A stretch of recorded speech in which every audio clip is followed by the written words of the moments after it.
At 3:47 a.m. on a frozen February morning, a 63-year-old man named Walter Crane huddled beneath the Jefferson Street overpass in Cleveland, Ohio, his breath crystallizing in the bitter air. His fingers, cracked and stiff from cold, cradled a small device no bigger than a deck of playing cards, a contraption of salvaged copper wire, broken watch parts, and fragments of discarded electronics. He had no idea that within 18 months, this humble invention would be installed in hospitals across 47 countries, saving an estimated 2.3 million lives annually. And he certainly had no idea that the woman who would discover him, a burned-out corporate attorney named Margot Chen, was about to have her entire world unraveled by a chance encounter under a concrete bridge. What if the most important invention of our generation was created not in a gleaming laboratory, but in the shadows of a city that had forgotten one of its own? The overpass had been Walter's home for 11 months. Before that, he'd cycled through shelters, St. Francis House, the Cuyahoga Emergency Center, a church basement on Euclid Avenue, where volunteers served lukewarm soup and asked too many questions. The shelters meant intake forms, meant explaining his circumstances, meant the pitying looks he couldn't stomach. Beneath the overpass, nobody asked him to account for himself. The pigeons didn't care that he'd once been a biomedical engineer with patents to his name. The rusted shopping cart holding his worldly possessions didn't judge him for the spectacular collapse that had stolen everything: his career, his marriage, his daughter's trust, his reason to stay sober. Walter had been drinking again. Not as heavily as before, he couldn't afford it, but enough to blur the edges of his memory, to soften the razor-sharp guilt that sliced through him every time he thought of Emma, his daughter. 28 years old now, wherever she was. He hadn't spoken to her in 4 years. The last time he'd tried calling, her number had been disconnected. He didn't blame her for running. He'd given her plenty of reasons. Tonight, though, he wasn't drinking. Tonight, he was working. The device in his hands was the result of 14 months of quiet obsession, scrounged materials, stolen hours, and the kind of focused brilliance that had once made him a rising star at Medtronic's laboratories before everything fell apart. It was a portable diagnostic sensor, roughly the size of a smartphone, capable of detecting early-stage sepsis through a simple blood sample. No laboratory required, no expensive equipment, just a drop of blood, a 90-second wait, and a readout accurate to within 2.4%. He called it the Sparrow. He wasn't sure why. Maybe because sparrows survived everywhere, even in the harshest cities. Maybe because they were overlooked, dismissed as common, even as they performed their small miracles of flight. "Okay, girl," he murmured to the device, as if it could hear him. "Let's see what you've got." He pricked his finger with a safety pin, the same one he used to keep his jacket closed, and touched a bead of blood to the sparrow's sensor pad. The tiny screen flickered, numbers scrolled, and then, after exactly 93 seconds, a result appeared. Negative. Biomarkers within normal range. Walter exhaled. It worked. Again. It worked every single time. The problem was, nobody would ever believe him. He was a homeless man with no credentials, no laboratory, no institutional backing. He'd lost his professional licenses years ago, revoked after the incident at Medtronic's. Even if he walked into a hospital with the Sparrow in hand, security would escort him out before he finished his first sentence. He tucked the device into the inside pocket of his coat, the one without holes, and pulled his sleeping bag tighter around his shoulders. Dawn was still 3 hours away. He closed his eyes and listened to the distant hum of highway traffic, the city breathing around him, indifferent to his existence. Margot Chen had not slept in 37 hours. This was not unusual. As a senior partner at Harwick & Associates, one of Cleveland's most prestigious corporate law firms, she had grown accustomed to running on caffeine, adrenaline, and the quiet terror of billable hour quotas. She was 41 years old now, divorced, childless by choice, and so successful that her corner office on the 42nd floor offered a panoramic view of a city she rarely had time to actually see. Tonight, or rather this morning, she was driving home from the office at 4:15 a.m. after finalizing a merger agreement that would make her clients extraordinarily wealthy and do absolutely nothing to improve anyone's quality of life. She was thinking about her empty apartment, her empty refrigerator, her empty bed. She was thinking about the voicemail her sister had left 3 days ago that she still hadn't returned. She was thinking about how she used to believe in things: justice, fairness, the idea that hard work meant something, and how those beliefs had curdled into something cynical and gray. She was thinking about all of this when her car hit a patch of black ice, spun twice across 2 lanes, and slammed sideways into a concrete barrier beneath the Jefferson Street overpass. The impact threw her against the driver's side door, her airbag deployed, punching her in the face with brutal efficiency. For several seconds, she existed in a state of pure confusion: smoke, the shriek of metal, the taste of blood in her mouth, before her brain reassembled itself and she understood. She was alive. Hurt, but alive. She fumbled for her phone. Her fingers wouldn't cooperate. The screen was cracked, the device unresponsive. She tried to open her door, but the frame was crumpled inward, the handle refusing to budge. Through the shattered driver's window, she could see only darkness, concrete, the distant orange glow of streetlights. "Help!" she tried to call out, but her voice emerged as a croak. That was when she heard footsteps approaching, slow, cautious. And then a face appeared at her window. A man's face, weathered and unshaven, framed by a wool cap pulled low over his ears. "Don't move," the man said. His voice was surprisingly gentle. "You've got glass in your hair. I'm going to help you, but you need to stay still. Can you do that?" Margot nodded. She was shaking. She couldn't stop shaking. The man disappeared from view. She heard him circling the car, assessing damage, muttering to himself. Then he returned to her window with what looked like a crowbar, rusted, bent, clearly salvaged from somewhere. "I'm going to pry this door open," he said. "It's going to make noise. Don't panic." He worked methodically, efficiently, with the competence of someone who had solved harder problems than this. Within 3 minutes, the door groaned open. Cold air rushed in. The man reached for her hand. "Can you move your legs?" he asked. She could. She did. She let him guide her out of the wreckage, let him steady her as she found her footing on the frozen pavement. Up close, she could see him more clearly. Older than she'd initially thought, maybe mid-60s, with pale blue eyes that held an unexpected sharpness. He smelled like wool and wood smoke, and something faintly medicinal. "You hit your head," he observed. "Probably a mild concussion. Your pupils look okay, but you should get checked out." Margot stared at him. "How do you—" He used to be a doctor, a scientist, a long time ago. He walked her to a spot beneath the overpass where the concrete columns blocked the wind. She saw a sleeping bag there, a shopping cart, a makeshift camp lit by a battery-powered lantern.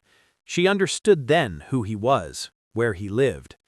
"Sit," he said, gesturing to an overturned milk crate. "I'm going to call 911. My phone's broken." "I know, I have one. Prepaid, for emergencies." He pulled a cheap flip phone from his pocket and dialed. While he spoke to the dispatcher, Margot sat on the milk crate, trembling from cold and shock, and tried to make sense of her situation. She had crashed her car, a homeless man had saved her, and now she was sitting in his makeshift home beneath a highway overpass, waiting for an ambulance, while he calmly reported her coordinates with the precision of someone accustomed to giving instructions. When he finished the call, he turned back to her. "They'll be here in 8 minutes. You're going to be fine." "Thank you," she said. The words felt inadequate. I don't know what would have happened if you hadn't been here." He shrugged. "Someone would have found you eventually." Maybe not." She looked at him directly. "What's your name?" He hesitated. For a moment, she thought he might refuse to answer. "Walter," he said finally. "Walter Crane." "I'm Margot Chen." She paused. "You said you used to be a scientist. What kind?" Again, the hesitation. This time, it stretched longer. She watched something flicker across his face, pain, maybe, or embarrassment, or the particular kind of shame that comes from having been someone else once before the world reshaped you into something smaller. Biomedical engineering, he said quietly. I worked on diagnostic equipment, medical devices. He gestured vaguely at the air. It was a different life. Margot opened her mouth to ask more, but sirens cut through the night. Red and blue lights swept across the concrete columns. The ambulance was here. And yet, even as the paramedics loaded her onto a stretcher, even as they drove her away from the overpass and the man who had saved her, Margot couldn't shake the feeling that something important had just begun, something she didn't yet understand. But Walter Crane had a secret, and that secret was about to collide with Margot's carefully constructed life in ways neither of them could possibly anticipate. 3 weeks after the accident, Margot returned to the overpass. She told herself it was gratitude. She told herself she simply wanted to thank Walter properly, to give him something: money, a hot meal, a referral to social services in exchange for what he'd done. But somewhere beneath those rational explanations lurked something else: curiosity. The kind that had driven her through law school, through brutal early years as an associate, through the relentless climb toward partnership. She wanted to understand how a biomedical engineer ended up beneath a highway bridge. She wanted to understand the shadows in his pale blue eyes. She found him in the same spot, tending a small camp stove where a battered kettle whistled with steam. He looked up as she approached, and something like recognition crossed his weathered features. "Miss Chen," he said, "you're walking." "Minor concussion, some bruised ribs. I've had worse." He nodded, unsurprised. "Coffee, please." He poured 2 cups into mismatched mugs, one ceramic, one plastic, and handed her the ceramic. A small gesture, but she noticed it. She noticed everything. They sat in silence for a moment, sipping bitter instant coffee, watching the morning traffic rumble overhead. Then Margot asked the question that had been circling her mind since that frozen night. "What happened to you, Walter?" He didn't answer immediately. He set down his mug, clasped his hands together, and stared at the concrete ground as if searching for words that had long ago abandoned him. "I was good at my job. Too good, maybe. I developed a device, a sepsis detector, that could have saved thousands of lives every year. The company I worked for, Medtronics, didn't want it. They had contracts with hospitals, existing equipment, revenue streams that depended on the old ways. My invention would have disrupted everything." He paused. The silence stretched. "They buried it, classified my research, terminated my employment. When I tried to fight back, when I tried to publish independently, they discredited me, called my methods unsound, revoked my certifications. They had lawyers, very expensive lawyers." He glanced at her, a wry smile tugging at his lips. "No offense." "None taken," Margot said quietly. "I lost everything. My career, my reputation, my marriage. My daughter stopped speaking to me. I started drinking to forget, but forgetting never came. Just more loss, more falling." He spread his hands, encompassing the overpass, the shopping cart, the makeshift life he had assembled from scraps. "And here I am." Margot felt something twist in her chest, a recognition maybe of how thin the line was between her life and his. She had chosen law over medicine, success over family, ambition over everything else. She had made different choices, but she understood the weight of choosing wrong. She understood what it meant to lose yourself in pursuit of something that turned out to be hollow. "The device," she said slowly. "The sepsis detector. Do you still have the research?" Walter looked at her, really looked at her for the first time since she'd arrived, and in his pale blue eyes she saw something flicker. Not hope exactly, but something adjacent to it. something that had been dormant for a long time. He reached into his coat and pulled out a small object, a device no bigger than a deck of cards, encased in scratched plastic, its surface marked with homemade labels and salvaged components. I rebuilt it, from scratch, from memory, from whatever I could find in dumpsters and thrift stores and abandoned lots. He held the device toward her, offering it for inspection. It works, better than the original, actually, but nobody will ever know. Nobody will ever care. Margot took the sparrow in her hands. It was lighter than she expected, almost fragile. But in its crude construction, she could feel something powerful. The weight of years, of obsession, of brilliance refused permission to shine. What if someone did care? What if someone with resources, with connections, decided to help you bring this to the world? Walter shook his head. I appreciate the sentiment, Miss Chen, but I've been down that road. It leads to nowhere good. Maybe the road just needed a better navigator. She handed the device back to him, but she didn't leave. She stayed for another hour, asking questions about the sparrow's specifications, its testing protocols, its potential applications. Walter answered reluctantly at first, then with increasing animation, as he realized she wasn't humoring him. She was genuinely engaged, genuinely curious, genuinely treating him like the scientist he had once been. By the time she left, Margot had made a decision. She didn't know yet how to execute it, didn't know what obstacles awaited, didn't know if Walter Crane was everything he claimed to be, or just another broken man with delusions of grandeur. But she was going to find out. The first step was verification. Margot contacted a former colleague, Dr. Raymond Liu, now head of biomedical research at Case Western Reserve University. Ray owed her a favor from years ago, something involving a patent dispute and a grateful defendant, and she called it in without hesitation. I need you to evaluate a prototype diagnostic device, she told him over the phone. Sepsis detection.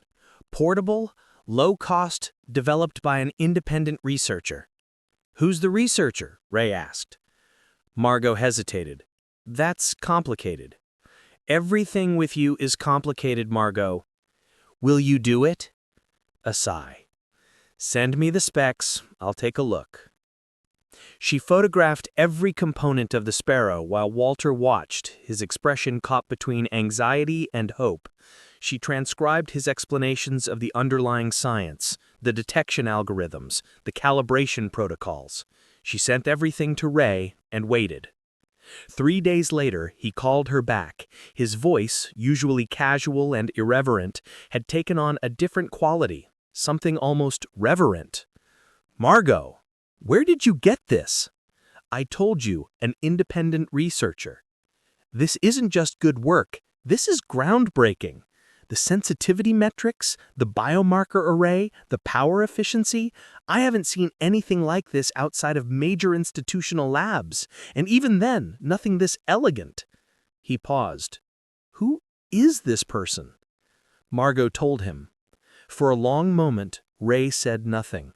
She could hear him breathing, processing, recalibrating his understanding of the world.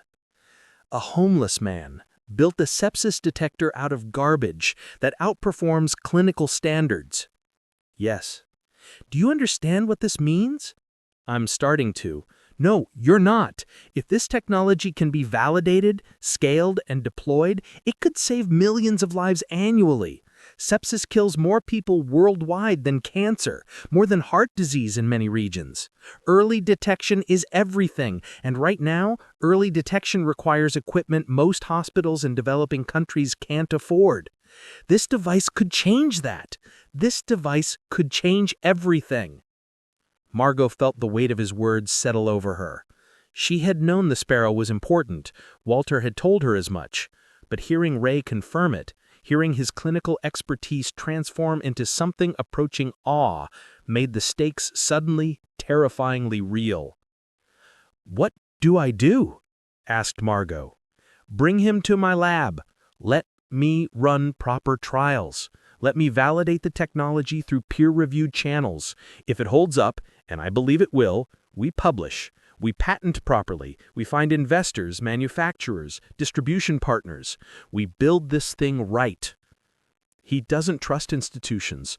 The last time he worked with one, they destroyed him. Then make him trust you, because this is bigger than his fear. This is bigger than any of us. That night, beneath the overpass, Margot made Walter an offer that would either redeem his shattered legacy or shatter what remained of his fragile hope. Walter said no. He said it firmly, without hesitation, without even pausing to consider. He shook his head, tucked the sparrow deeper into his coat, and turned away from Margot with the practiced motion of a man accustomed to closing doors. "I appreciate what you're trying to do," he said, "but I've heard this speech before. Different words, same tune.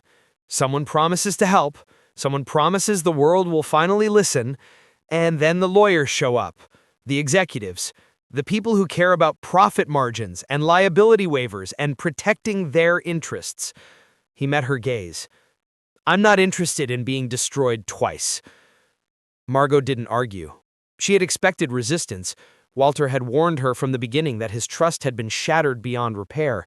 Instead, she sat quietly on the milk crate, watching the traffic flow overhead, and waited. "Tell me about your daughter," she said eventually. Walter stiffened. For a long moment, she thought he would refuse to answer. Then slowly, his shoulders dropped. "Emma," he said, quietly. "She's 28 now. Or she will be, in March. I don't know where she is. I don't know if she's happy." He exhaled. "She was 12 when things started falling apart. 14 when I lost my job. 16 when her mother and I divorced. And after that..." He broke off, shaking his head. "What happened after that?" "I got worse. The drinking. The self-pity. I wasn't there for her when she needed me. I was too busy feeling sorry for myself to notice she was drowning too." His voice cracked. "By the time I tried to reach out, she'd already built walls I couldn't climb. She told me she didn't want to watch me destroy myself. Said it hurt too much." He pressed his palm against his chest, as if physically holding something in place. She was right. Margot absorbed this. She thought of her own father, dead now 7 years, whose final months she'd spent in depositions and conference rooms instead of hospital visits. She thought of choices and the weight they carried, and the impossibility of going back. "If you could talk to her now," she asked gently, "what would you say?" Walter closed his eyes. When he spoke again, his voice was barely above a whisper. "I'd tell her I'm sorry, that I failed her, that every day I've been out here, under this bridge, I've been thinking about her. I'd tell her that the sparrow, this device, I built it for her, because she wanted to be a nurse once when she was little. She wanted to help people, and I wanted to..."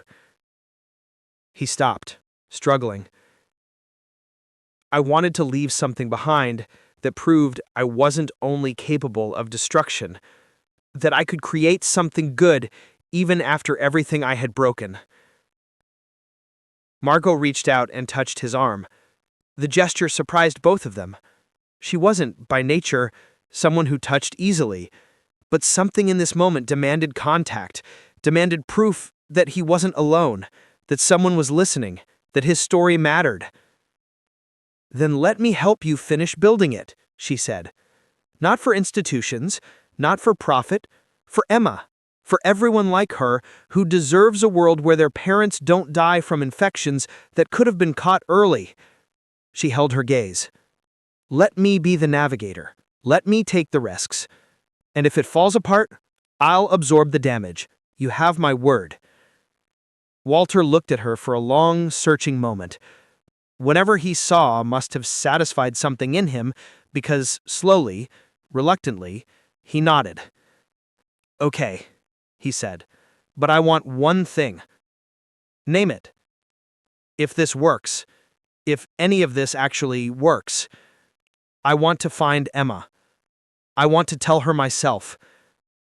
I'll help you, Margot promised, however long it takes. The next 3 months were a blur of activity. Margot converted her home office into Command Central, plastering the walls with research papers, patent filings, and clinical trial protocols. She took a leave of absence from Harwick & Associates, a decision that raised eyebrows among her partners, but freed her to focus entirely on the Sparrow project. She connected Walter with Ray Liu's laboratory, arranged for proper testing environments, and began navigating the labyrinthine regulatory pathways that governed medical device approval. Walter, for his part, transformed. Away from the overpass, with access to real equipment and proper materials, his brilliance blazed into focus. He refined the Sparrow's design, improving its accuracy, streamlining its components, making it simpler and more durable for field deployment. Ray's graduate students watched him work with something approaching reverence. Here was a man who had once been among the best in his field, reclaiming his gifts after years of exile. But progress attracted attention. Margot first noticed the surveillance during week 7. A black sedan parked across the street from Ray's laboratory, an unfamiliar face appearing twice at her coffee shop, emails from unknown addresses probing for information about the Crane project under the guise of investor interest. Medtronics, Walter said flatly when she told him. They still exist, they still have power, and they still have a lot to lose if my technology reaches market. Can they stop us? They'll try. His jaw tightened. They destroyed me once. They won't hesitate to do it again. Margot had faced corporate opponents before. She had won cases against Fortune 500 companies, negotiated settlements worth tens of millions, stared down rooms full of hostile attorneys without blinking. But this felt different. This felt personal.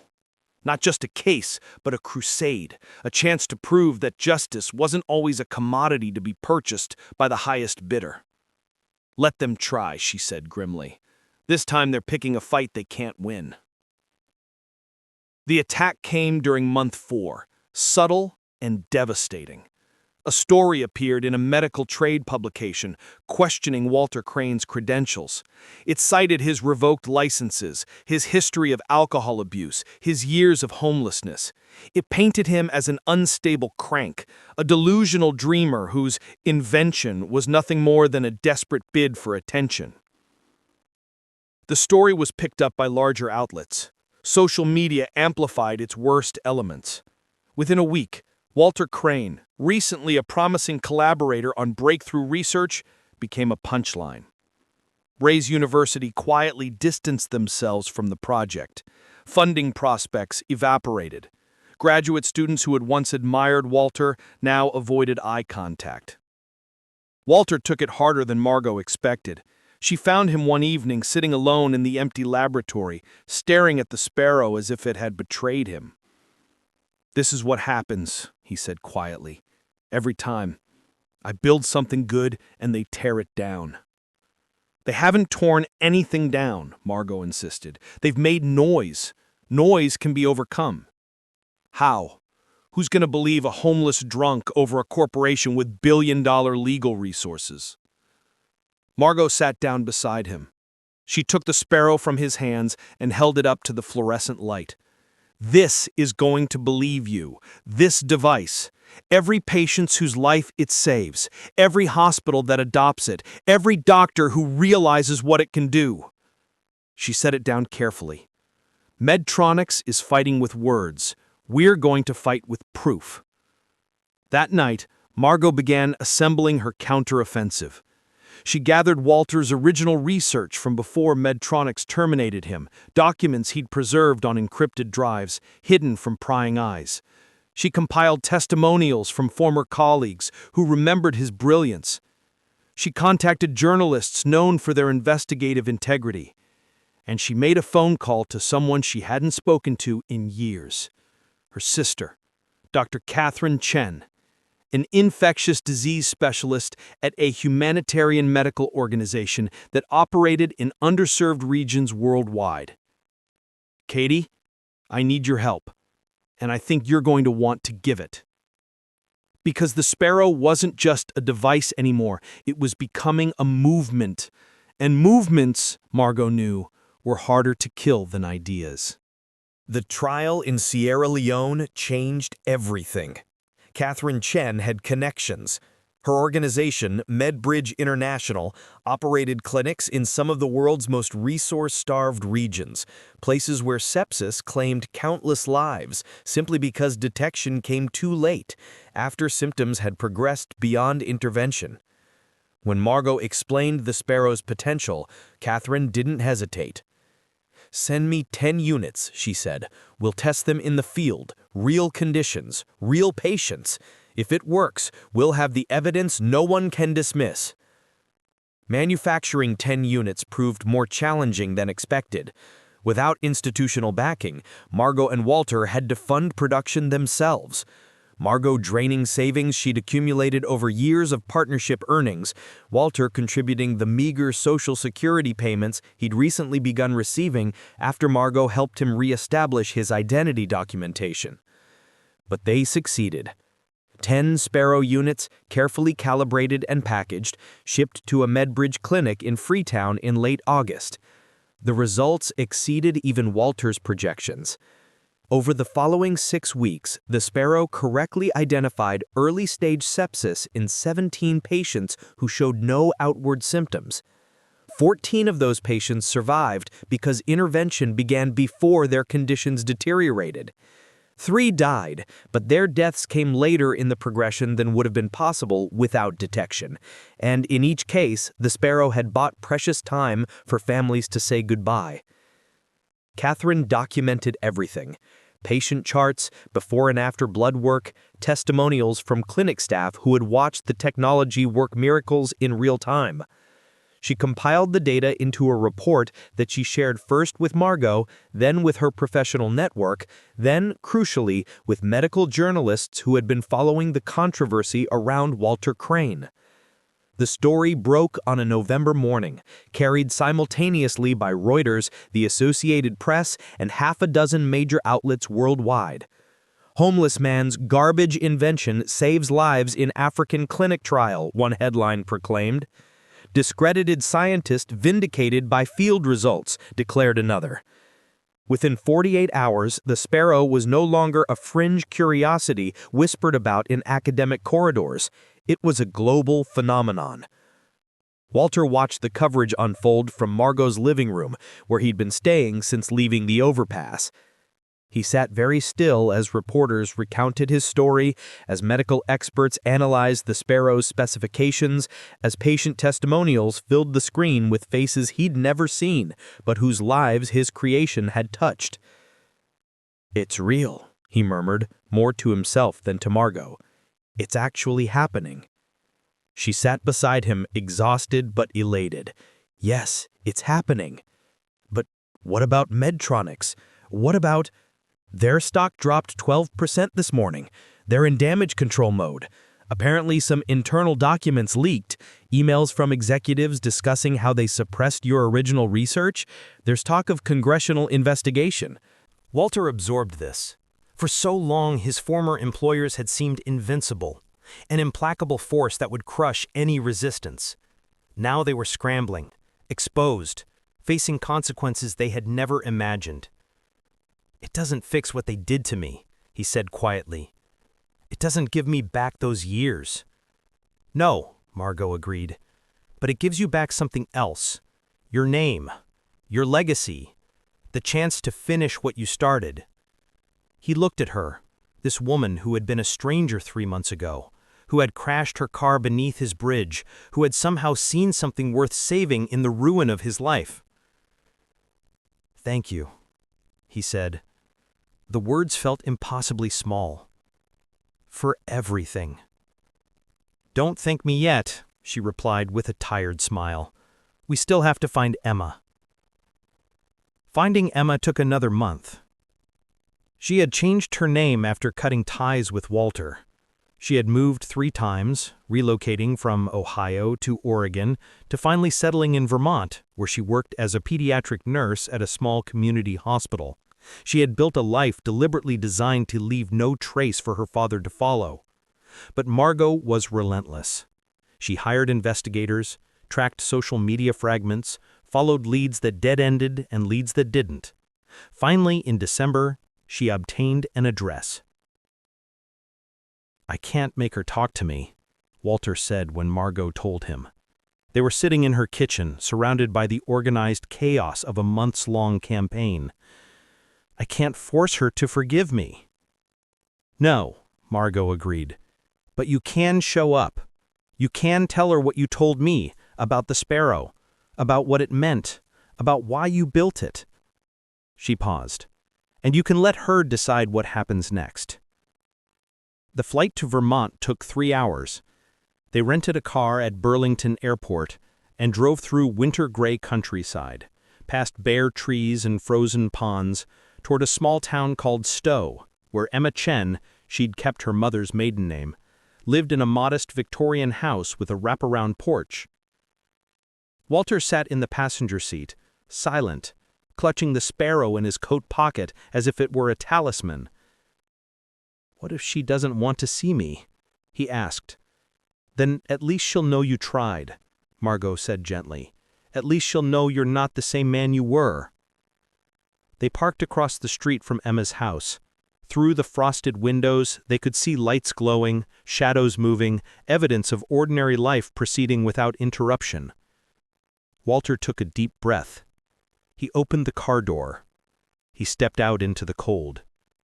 And he walked, slowly, carefully, toward the porch where his daughter might be waiting, or might not be, but where, either way, he would finally have the chance to say the words he'd carried for 4 years, the words that had powered his every step, from concrete overpass to gleaming laboratory to this frozen Vermont street.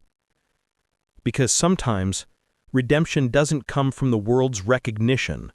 It comes from the quiet courage to face the people you've hurt and offer, with nothing but hope, the imperfect gift of yourself. Emma opened the door on his third knock.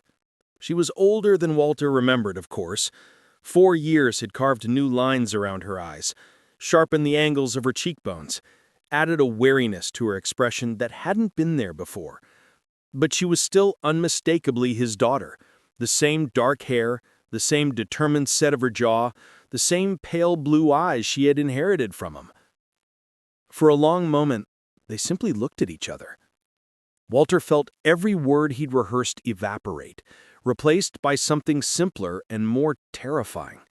The raw truth of standing before someone you had failed with no script and no escape. "Dad?"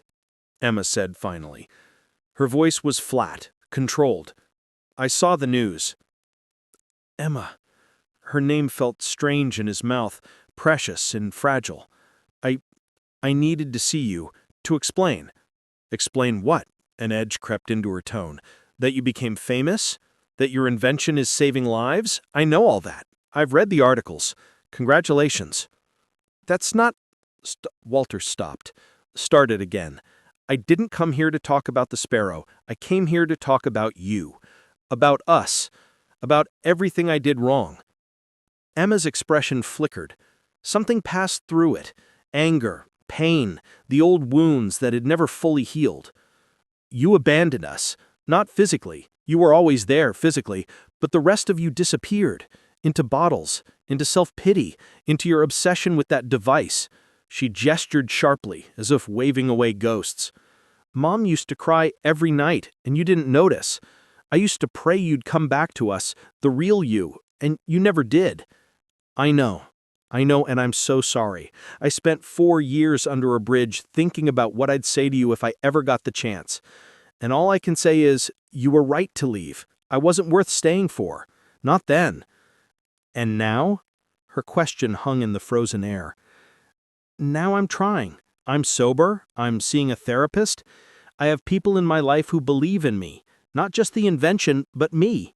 And I built the sparrow because I wanted you to know that I remembered. That little girl who wanted to be a nurse, who wanted to help people, who believed her daddy could do anything. I wanted to give her something she could be proud of, even if she never wanted to see me again." Emma stood very still. Behind her, somewhere inside the house, a timer beeped, an ordinary sound breaking into this extraordinary moment. "Who's that?" she asked, nodding toward the rental car where Margot sat waiting. "Her name is Margot. She's the reason I'm standing here. She believed in me when no one else did. She helped me rebuild everything." Emma studied the car, the woman inside it, the whole improbable picture of her father's transformed life. "Is she your—" "No," Walter said quickly. "She's my friend, maybe the best friend I've ever had. But that's all." The timer beeped again. Emma turned to silence it, disappearing into the house for a moment. When she returned, something had shifted in her expression. Not forgiveness exactly, but perhaps the beginning of willingness. "I have a roast in the oven. It's too much for one person. You and your friend should come inside." The dinner that followed was awkward, halting, filled with long silences and careful conversation, but it was also, in its imperfect way, a beginning. Emma asked questions about the sparrow, about the trial in Sierra Leone, about Margot's role in bringing everything to light. Walter answered honestly, without exaggeration, letting his daughter see the man he was becoming rather than the man he had been. Margot contributed where she could, sharing details, filling gaps, but mostly she stayed quiet, understanding that this moment belonged to father and daughter. By the end of the evening, something fragile had been established between them. Not reconciliation, not yet, but the possibility of reconciliation. A door cracked open where before there had been only walls. "I can't promise anything," Emma said as they prepared to leave. "I'm not ready to pretend everything's okay." "I'm not asking you to pretend," Walter replied. "I'm asking for a chance. That's all." She studied him for a long moment. Then, slowly, she reached out and took his hand. "One step at a time," she said. 1 year later, the sparrow had been adopted by hospitals in 47 countries. The World Health Organization estimated that early sepsis detection had prevented over 2 million deaths in its first 12 months of deployment. Production facilities operated around the clock, funded by a coalition of humanitarian organizations, governments, and private donors, who understood that profit margins mattered less than human lives. Walter Crane received the Global Health Innovation Award at a ceremony in Geneva. He stood on stage in a borrowed suit, blinking in the spotlights, and delivered a speech that would later go viral, not because of its eloquence, but because of its honesty. He told the assembled dignitaries, "I spent years living under a bridge.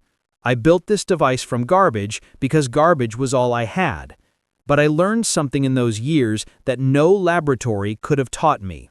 Hope doesn't require resources. It doesn't require credentials. It requires only the stubborn belief that tomorrow can be different from today." He paused, scanning the audience until he found two faces. In the front row, Margot Chen and Emma Crane, sitting side by side, both crying, both smiling. "I dedicate this award to the people who believed in me when I couldn't believe in myself. To my daughter Emma, who taught me that forgiveness is a gift we give ourselves. To Margot Chen, who saw potential in a broken man and refused to look away. And to every person living in the shadows right now, holding an idea the world hasn't discovered yet, don't give up. Your sparrow is waiting to fly." Epilogue. The overpass still stood, unchanged, on the outskirts of Cleveland. Traffic still rumbled overhead, pigeons still nested in the concrete crevices, but beneath it, where a shopping cart had once held a lonely man's possessions, there was now a small bronze plaque embedded in the pillar, installed quietly one winter evening by someone who wanted the world to remember what had begun here. The plaque read simply, "From this place, the sparrow took flight." Margot visited sometimes when her work brought her back to Cleveland. She would stand beneath the overpass, hands in her coat pockets, and remember the night her car had spun across the ice, the night that had changed everything. She and Walter still spoke weekly, though he now lived in Vermont near Emma, helping his daughter care for her newborn son. He was a grandfather now, a role he had never expected to inhabit, and he approached it with the same devotion he'd once given to his inventions. The Sparrow continued to evolve. New versions detected broader arrays of conditions. Distribution networks expanded into regions previously unreached. Scientists who had once dismissed Walter's work now cited it in peer-reviewed journals, building upon the foundation he had laid. And somewhere, in a hospital in Lagos, or a clinic in Honduras, or a community health center in rural Appalachia, a nurse would hold a small device to a patient's finger, wait 90 seconds, and see the result that meant the difference between life and death. That was Walter Crane's legacy. Not fame, not awards, not the vindication of his critics, just this, a simple tool born from garbage and grief, spreading quietly across the world, saving lives one test at a time. The sparrows were rising.